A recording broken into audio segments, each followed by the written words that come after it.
Eat your way to success. Everything that you consume, your diet, your healthy eating plan affects everything in your life. From how well you do, your happiness levels, your health, your fitness, your recovery, your gains in training, even your wealth, your job happiness, your sleep happiness, your relationship happiness. So if you want to know how to improve that and how to get on top of it all, please listen on.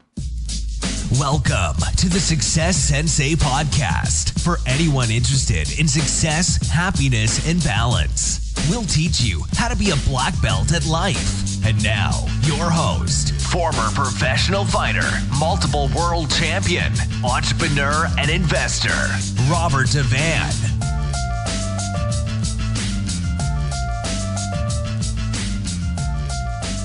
Bowing in. This is Roundhouse Rob, the Success Sensei, helping you to win at life one kick and punch at a time.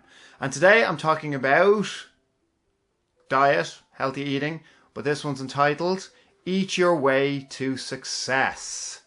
Eat your way to success. What the hell does that even mean? Well, it basically means that what we eat and our diet plan affects absolutely everything in life. If you want to be successful, you're going to have to eat right. If you're going to be successful, you have to know the food to consume and you have to consume it right. Not just the right food to eat, but at the right times to eat it, in the right amounts to eat it at, and on a consistent long-term basis. So food affects everything. We are chemical beings, and when we consume food, there's chemical reactions to that as well. So it affects our happiness levels. All your hormones, everything, all your happiness, everything can be linked to food. Your emotions can be linked to food. It's not just a physiological thing. Everyone thinks that food, protein builds muscle fibers, and it does. It's all interlinked, but it's absolutely everything. It's our confidence. It's our sleep. If your diet is really bad, you're not going to be sleeping right. There's a lot of people going to be listening to this now, and your sleeping patterns are all over the place. And it's because your diet, because you're eating late or you're not eating the right things, or your body is struggling with digestion. It will affect your happiness levels. It will affect your motivational levels. It will affect definitely your confidence, which ultimately affects everything. It affects your work, affects your training, affects your relationships. Diet is such a huge emotional subject, and it's not possible to talk about diet and what you eat with a lot of people because of that. If you've ever tried and you've ever gotten in any debates about food, you know exactly what I mean. So we're going to keep this really, really simple. We're going to go back to basics. There's so much confusion. There's so many diets. What diets are out there? I don't know. I've probably tried all of them at one stage or another. There's paleo, there's Atkins, there's Slimming World, there's Weight Watchers. There was a nasty soup diet that I did for a while that was absolutely horrible. It was great for cutting weight. There was, what else is there? God, there's the paleo. There's the low carbs. Did I say Atkins? High fats, high proteins. There's the Hollywood diet. There's any number of diets every year. There's new diets brought out. There's new fads. Everyone jumps on the bandwagon. And you know what really works is the basics. You'll go back to your basics. You'll spend your money. You'll buy the book. You'll get all the products in. You'll buy whatever juicers and whatever bits of material, NutriBullets or whatever. And I'm not saying that all that is bad, but how many times have you got this stuff and it hasn't actually worked for you? I've been involved in a sport that I've always had to make weight. Weight regulations were a huge part.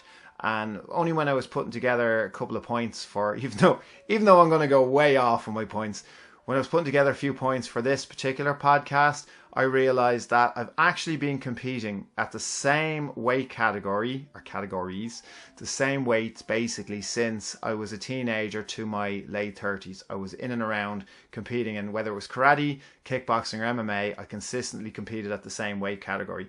Did I walk around at the weight that I competed at? Hell no, I did not walk around at the weight I competed at. I probably walked around at another, 20 pounds. If I was out of shape, 20 pounds I'd have to lose just to get to my competitive weight. Sometimes less, sometimes, if I'm telling the truth, maybe a little bit more. So weight and weight management was always something that was very, very important to my sport and my sporting life, my whole sporting career. I had to make my weight.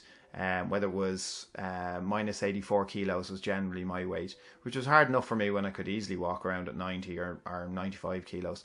So weight is something that I've always had to deal with, not necessarily struggle with, but it's always kind of a struggle. I remember getting ready for some competitions and getting ready for some professional MMA fights and being more concerned about the actual making of the weight than the actual fight. So I'd actually be more nervous about trying to get my body to the proper weight so I wouldn't embarrass my coaches or embarrass myself or embarrass my friends that were coming along to support the fight by not actually making the weight.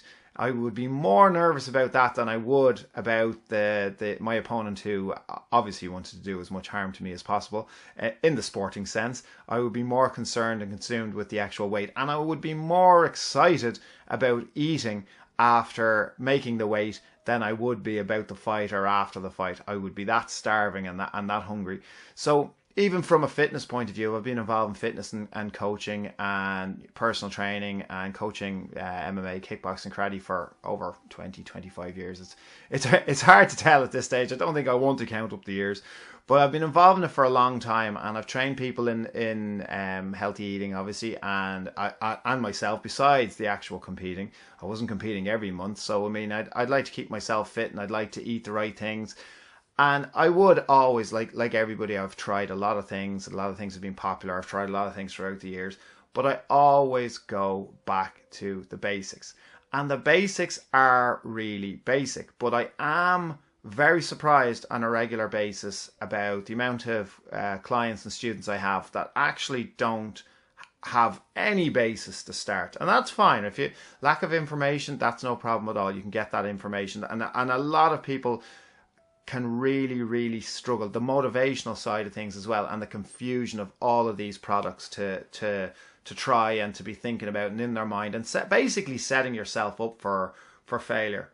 Regarding diet though, and just to prove how important it is, if you had two sprinters, we'll say, two sprinters absolutely identical in every way, they were cloned in a laboratory, the two of them are identical, but one has a healthy, proper diet, and the other one is living on junk food. Who would you put your money on? A long term, on a consistent basis? Who do you think is going to win on a consistent basis? Obviously, the person with the better diet has the better statistics and the better chances to succeed. So that's you, me, all of us. If we improve our diet, if we eat right, if we get out of the slump that we're in, we get out of the bad habits, and we review on a regular basis, because it is a regular basis, because obviously Christmas gets in the way, New Year's gets in the way, birthdays get in the way, holidays get in the way. That's totally normal. I'm not saying try to be super healthy in all of these occasions.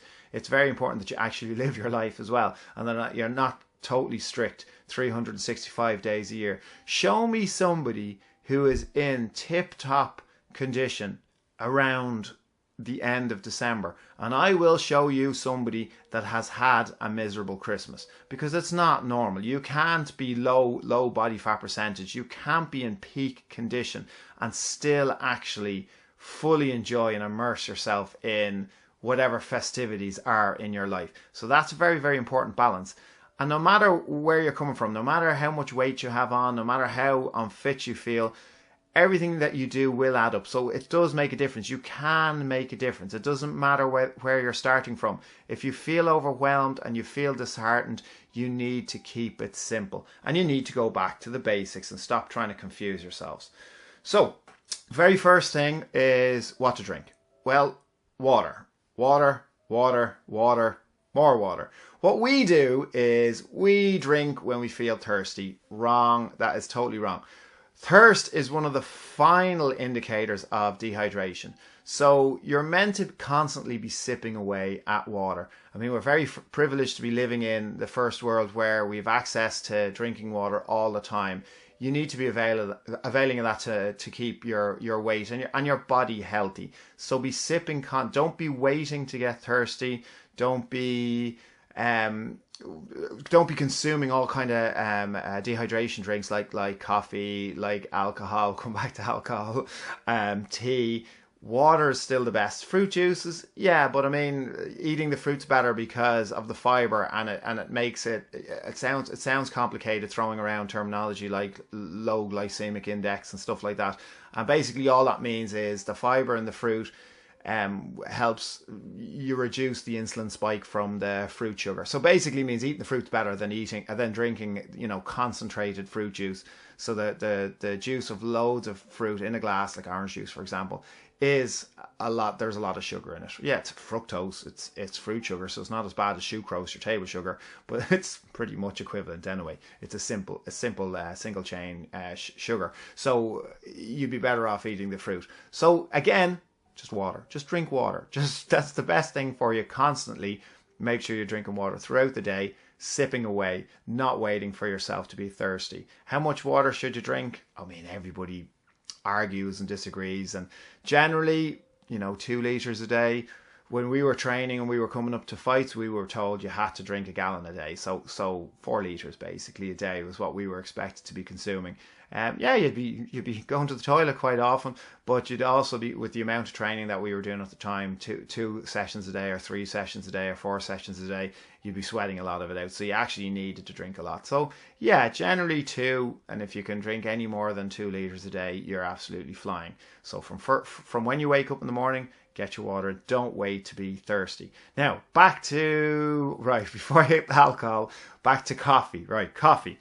So obviously coffee is a stimulant, and we all overuse coffee, especially living in the climate that we live in here, or if you're in any kind of a cold climate or a rainy climate, you're going to consume a lot of coffee. That's why there's going to be a lot of coffee shops in your area. Coffee shops are going to love your country or your district. So coffee is a stimulant, and you should go easy with it, because number one, it affects your sleep patterns. Obviously, if you're consuming too much coffee, you're not going to sleep right. Lack of sleep gives you hunger cravings, makes you your diet and your healthy eating and your eating times and your cravings go absolutely bananas. So that's very important as well. Also, you'll notice that when you drink coffee, you stave off the hunger, so you're not hungry for a while. But as soon as the caffeine wears off, bang, you're starving. So it's a false economy, and you're going to overeat. So relax on the coffee. A coffee in the morning is great, or just before training, a coffee is super to kickstart your metabolism, to start your fat burning, and to get you motivated, to get you fired up to train. So caffeine is often used like that, but beware of overusing caffeine. So same with tea, not as bad, but I mean, it's not as necessary as water, and it still has dehydration properties. Now, alcohol. This is the one that you didn't want me to talk about. This is the one that seems to be very, very hard for everybody. Especially my own fellow countrymen and countrywomen find it very hard not to be drinking and consuming that much alcohol. Okay, so just for the record, it's easy for me to talk about because I don't drink. I never really did. I got into competition at such an early age. All competitions were on a Saturday and a Sunday. All squad training for competitions were on a Saturday or a Sunday. There was no point in going out drinking on a Friday night. There was no point in going out drinking on a Saturday night because your best training would be on a Saturday or a Sunday. So I never really got into the routine of drinking. So I don't really ever consume alcohol. And I know, so it's biased to me to be able to turn around and say, oh, you might relax on it. But really, you should. If you're going to be the best version of yourself, then you need to relax on alcohol. If you're drinking every night of the week, it's going to affect your performance. If you're putting in heavy sessions on a Saturday, heavy drinking sessions on a weekend, or a 3-day weekend, or 2-day weekend, or even 1-day weekend, it's very noticeable in your training. If you go on a bender on a Saturday night, even you're wondering why by the Wednesday you're still not kind of feeling yourself, or you're still a little bit on a bit of a slump, and you can't explain it why. And it's generally, it stays in your system that long. The dehydration can affect you. It can just draw out, especially as you get older. Again, that's not something else that you want to hear, but your body is not as well at processing the alcohol as when you were younger. So just, I'm not trying to say be a monk like me and don't drink, be a pioneer and abstain from alcohol. I'm not saying that at all. I mean, everything in moderation, but definitely alcohol in moderation. Culturally, it's a big issue for us. So just make sure that you do review it and you do think about it, you already know what's right for yourself. So just have a think about that. And remember, by the way, alcohol does deteriorate muscle fibers. So if you're there pumping away, trying to get bigger muscles or trying to do well, and then you're sculling back the pints on the weekend, it's going to be counterproductive. Same with your weight management, same with everything. So keep that in mind. Everything in moderation. Okay, so that's what you drink. Right, what the hell do you even eat? Well, again, I have a feeling that you know this already, but sometimes it's just helpful to hear someone say it so that you're not getting caught up in the confusion of what's popular and what's cool. So avoid that as much as possible. Cool isn't always the best. It's just the sales and the marketing at the current time. And every year and every season, there's something else that's new and something else that's cool. So what you want to do is stick with the basics. You want to stick with unprocessed food. So anything overly processed, anything processed, obviously is not going to be as good for you as anything natural. So natural vegetables, fruit, lean meats, cereals, lentils, beans, anything like that, complex carbs, even potatoes, which has been a staple of our diet for a long, long time. There's nothing wrong with potatoes, again, in moderation. Wholemeal pasta, wholemeal rice as a substitute for the white rice or white pasta. Bread, obviously relax on. Who doesn't feel bloated when they eat loads of white bread? Brown bread if you have to, but I mean, if you had a salad and you had lean meats or lean fish and beans and everything else, you have beans, I mean, as a source, but not necessarily baked beans, but just as a source of protein. There's tons of beans that will give you protein, nuts, anything like that. It's keeping it simple. The way you prepare food is really important. If you're going to deep fat fry, stick away the deep fat fryer now. Just get rid of it. If you're going to use the deep fat fryer, or you're going to use even shallow fry isn't great. I mean, obviously you should stir fry, you should grill, you should bake. Even the microwave is not so bad. Depending on whether you believe microwaves are radiating the hell out of all of us or not. That's a whole different podcast. That's the conspiracy podcast coming soon. So yeah, keep it simple. Keep the process simple. Saturated fats aren't going to be good. Sure, you know this. If it's dripping in oil, it's not good. Irish breakfast, it's not going to be great for you. The overconsumption of meat, obviously, it's not going to be great for you. And processed meat, obviously, is not going to be. As I said, I am convinced you know this already, but you're looking for the magic bullet, which is why you keep falling off the wagon. You motivate yourself, you get yourself going, you're doing it this time, then by Tuesday or Wednesday, you've already fallen off the wagon. And it's to do with overcomplicating the process. You've heard of the acronym KISS, have you heard that? Keep it simple, stupid. KISS. Keep it simple, stupid. KISS. And it's to remind ourselves that we always overcomplicate everything. We all do. So it's very important to go back to the basics, not waterlog your brain. Don't overwhelm yourself. Keep it really, really simple. Now, next thing is time. So that's food prep. I flew through that. I don't really need to stay on that much longer.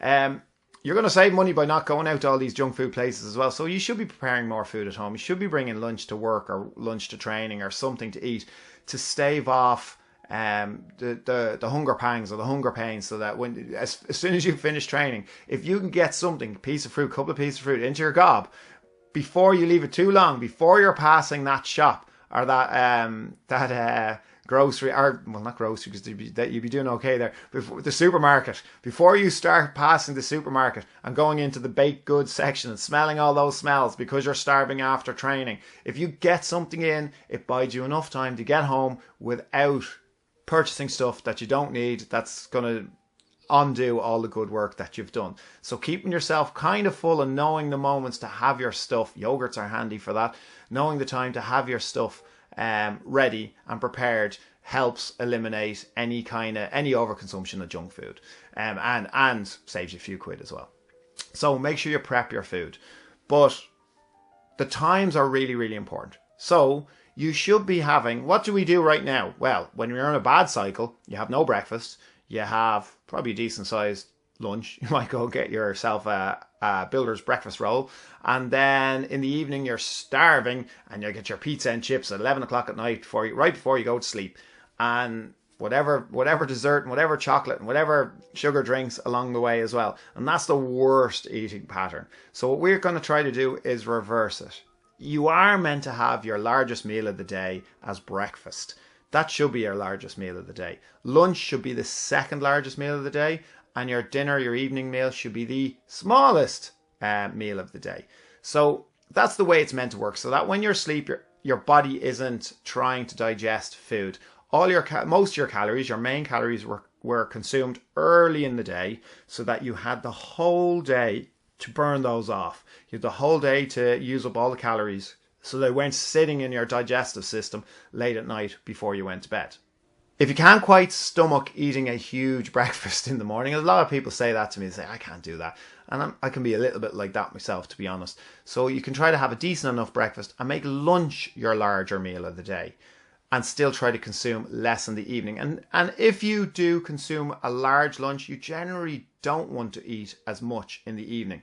But don't wait to be hungry. That's where you will make a big mistake. So you've had a big lunch, you're not going to be hungry for ages. But if you have a small supplementary meal before you get hungry, it stops you from becoming hungry, because it's when you're hungry. You know, if you think about it, your diet starts and stops as soon as you get hungry in a lot of cases. So you try not to get hungry in the evening. You try not to let that happen. So say you had a massive lunch at 1 o'clock to 2 o'clock and you weren't really hungry by 6 o'clock, you would definitely eat something at 6 o'clock. Because if you wait to 8, 9 and then 10, you're starving at 10, you're going to overconsume and you're going to eat all the way up to bedtime.